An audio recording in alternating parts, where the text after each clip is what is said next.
بسم اللہ الرحمن الرحیم۔ السلام علیکم ورحمۃ اللہ وبرکاتہ۔ محترم سامعین ناظرین، آپ سب کا ایف ٹی وی میں دلی استقبال کیا جاتا ہے۔ آج 10 محرم الحرام ہے اور آج کی تاریخ میں تقریباً 1380 سال پہلے ایک ایسا المناک واقعہ امت مسلمہ میں وقوع پذیر ہوا جس کے اثرات آج تک امت محسوس کر رہی ہے۔ ہم اس سے پہلے کہ ان واقعات کی تفصیل میں جائیں، ہم یہ کہنے پر مجبور ہیں کہ یہ واقعہ انسانی تاریخ کے ان چند واقعات میں سے ہے جس نے انسانی تاریخ پر انمٹ نقوش پیدا کیے ہیں۔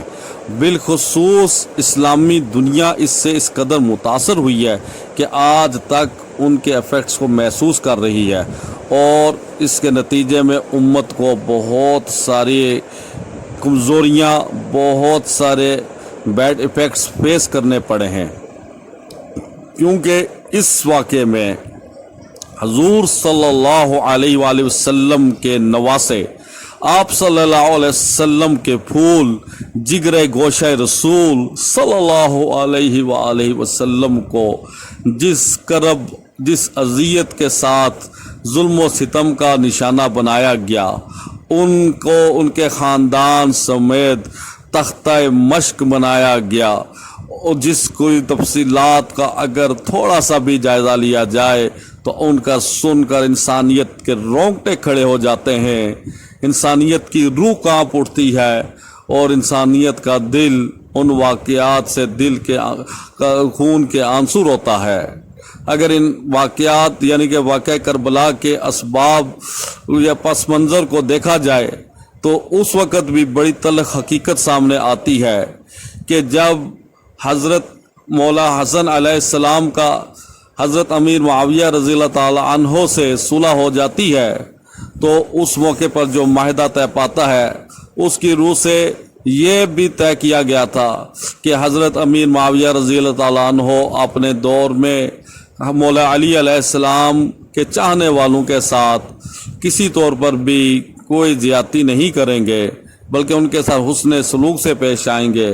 لیکن حضرت امیر معاویہ رضی اللہ تعالیٰ عنہ سے یہ لغزشیں ہو گئیں، استعہادی طور پر ہی کہہ لیجئے کہ انہوں نے مولا علی علیہ السلام کے چاہنے والوں کے ساتھ صحیح منصفانہ رویہ نہ اپنایا اور ان کو کئی طرح کی ذہنی اور جسمانی خلش کا سامنا کرنا پڑا۔ پھر صلح حسن میں یہ معاہدہ بھی طے پایا تھا کہ جب حضرت امیر معاویہ رضی اللہ تعالی عنہ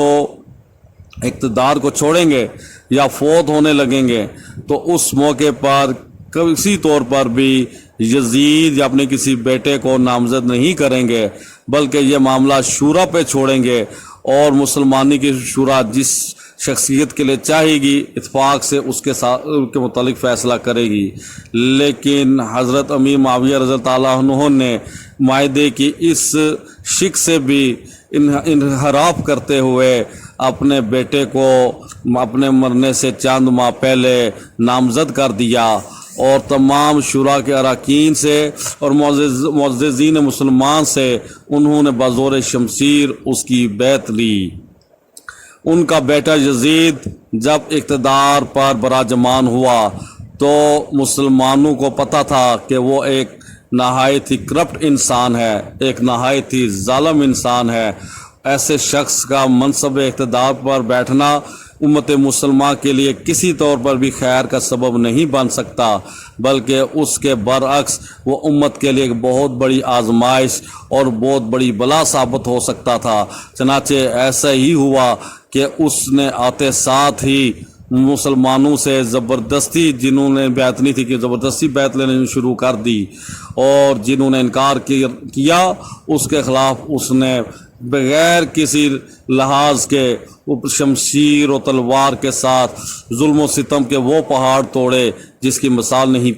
پیش کی جا سکتی۔ اور مزید اس نے اس موقع پر سیدنا امام حسین علیہ السلام کو بھی نہیں بخشا، حالانکہ ان کا سٹانس حقیقت پر مبنی تھا، شریعت کا تقاضا کر رہا تھا، حکمت کا تقاضا کر رہا تھا، اور پبلک کی حمایت ان کو حاصل تھی کہ وہ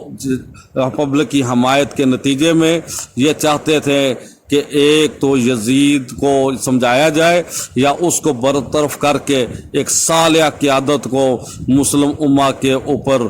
حکمران کے طور پر پیش کیا جائے۔ لیکن یزید کو اپنے مفادات اور اقتدار اتنا عزیز تھا کہ اس نے اپنے اقتدار مفادات کی خاطر نبی کریم صلی اللہ علیہ وسلم کے جگر گوشہ کے ساتھ وہ تاریخ کا بدترین سلوک کیا، انسانیت سوز مظالم توڑے کہ جس کی مثال نہیں پیش کی جا سکتی، اور حضرت امام حسین علیہ السلام کو،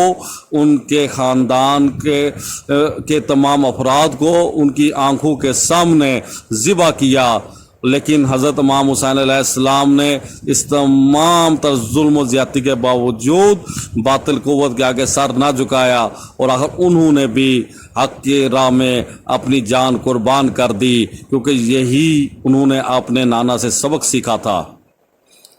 اس واقعے کے دوسرا پہلو یہ ہے کہ جہاں اس قدر اس میں زیادتیاں ہوئیں، امت مسلمہ کو اس کے نتیجے میں شدید ترین بحرانات فیس کرنے پڑے، تو دوسری طرف اس کے نتیجے میں امت کو ایک بہت بڑا سبق بھی ملتا ہے۔ وہ سبق ہے ایمان کا، بصیرت کا،